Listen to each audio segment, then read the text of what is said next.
गया था, कल तमिलनाडु में था, वहां की पब्लिक मीटिंग को संबोधित करने के, तमिलनाडु में था पब्लिक मीटिंग को संबोधित करने के लिए। मैंने देखा कि वहां पर भी बंगाल के लोग हैं और 20 रुपया 25 रुपये प्रतिदिन उनको मिलता है, वहां किसी तरीके से अपनी रोजी रोटी चला रहे हैं। मैं तो यहां के मजदूरों का भी आह्वान करना चाहता हूं, डरो मत। यहां पर आपको संगठित होने का अधिकार नहीं दिया है, इसीलिए आप अपने हक की आवाज बुलंद नहीं कर पाते। हर क्षेत्र में भ्रष्टाचार, चाहे वो हमारे अध्यापकों की भर्ती हो, चाहे कोई मामला हो। एक बार अदालत को यह कहना पड़ा कि क्यों यह हेराफेरी और धोखाधड़ी इतनी तेजी के साथ हो रही है। और टीएमसी का मतलब यह होता है टोटल मिसरूल एंड करप्शन। मेरे बहनों भाई, मैं आज आपसे यही कहना चाहूंगा, मैं यही कहूंगा कि जोरा घास फूल होबे छार खार, दुर्नीति थाकबे ना आर, फूटबे ए बाद पौधी फूल, एक नूतन बांग्ला गोरबे कुल। और यहां पर जुडिशियल मजिस्ट्रेट्स को भी थोड़ी देर के लिए बंदी बना लिया, उनको रोक दिया और सुप्रीम कोर्ट को यह कहना पड़ा कि यह सोचा समझा और यह सुनियोजित तरीका था। क्या क्या नहीं किया है इन लोगों ने, कहां ये देश को ले जाना चाहते हैं। बहनों भाइयों, ये सभी का अपमान करते हैं।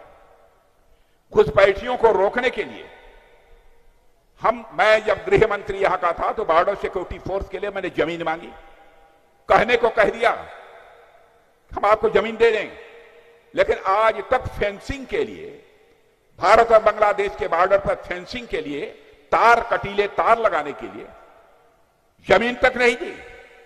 तब जाकर कोर्ट को दखल देना पड़ा, तब जाकर जमीन मिली है।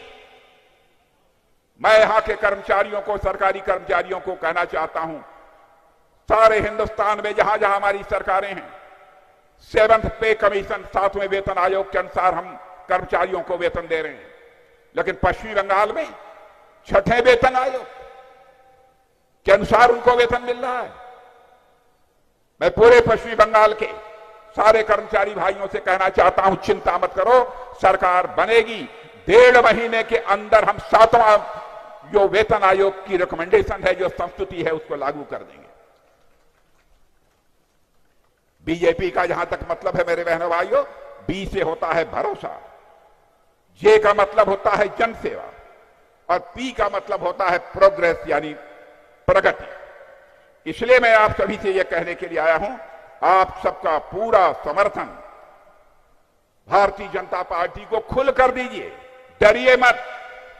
टीएमसी की सरकार यहां बनने जा रही है और आपके कैंडिडेट, मैं देख रहा था, शरीर से भी आपके कैंडिडेट जो ठीक ठाक है कि नहीं है? और देखा कितना जोरदार बोलते हैं। अरे मैं समझता हूं आपका कैंडिडेट ही इतना बहादुर है कि जो गुंडा गड़बड़ करेगा उसका बाजा बजा देगा।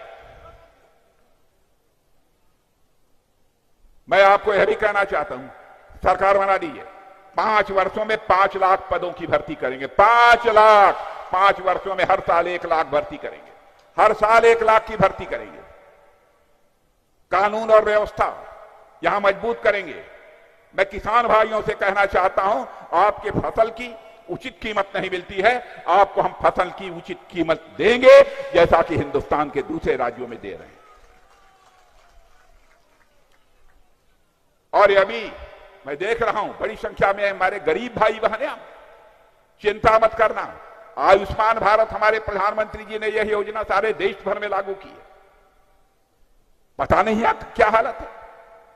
हम वह योजना लागू करेंगे और ध्यान से कान खोलकर आप सुन लो, 5 लाख रुपए तक का हर साल आपका मुफ्त इलाज किया जाएगा। आयुष्मान भारत योजना के अंतर्गत ये हम करेंगे।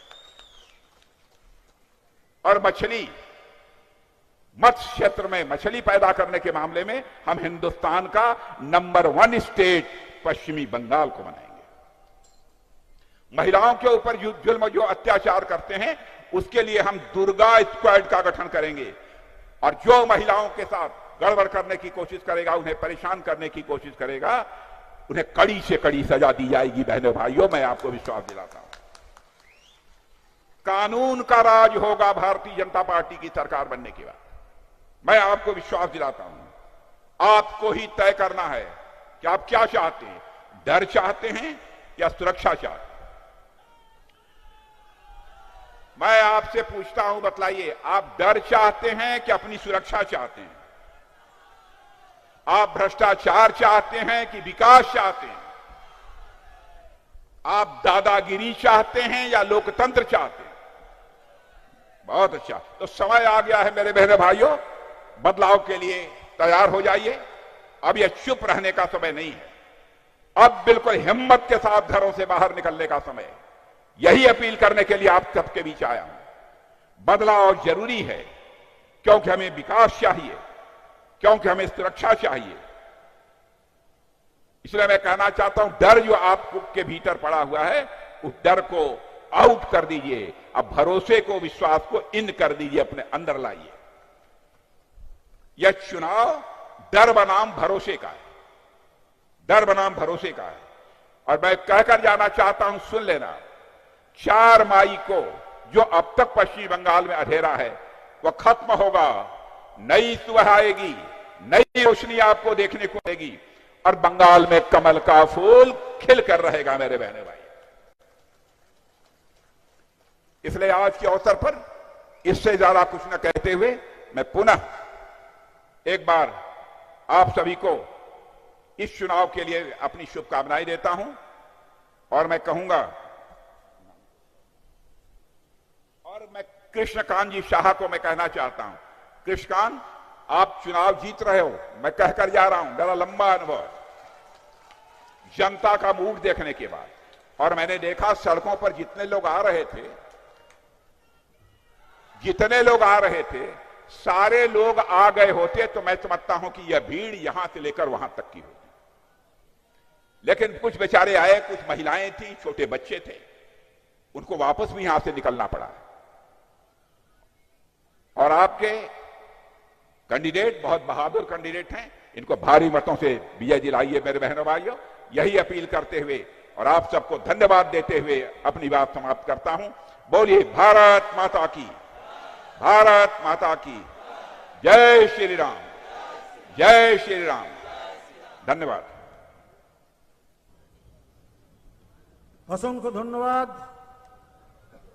प्रतिरक्षा मंत्री माननीय राजनाथ सिंह जी के। আপনারা এই অসম্ভব রোদে, এই গরমের মধ্যে সমস্ত প্রতিকূলতাকে উপেক্ষা করে যেভাবে আমাদের প্রতিরক্ষা মন্ত্রীর মূল্যবান কথা শোনার জন্য উপস্থিত হয়েছেন, ভারতীয় জনতা পার্টির সাঁইথিয়া বিধানসভার প্রার্থী কৃষ্ণকান্ত সাহার পক্ষে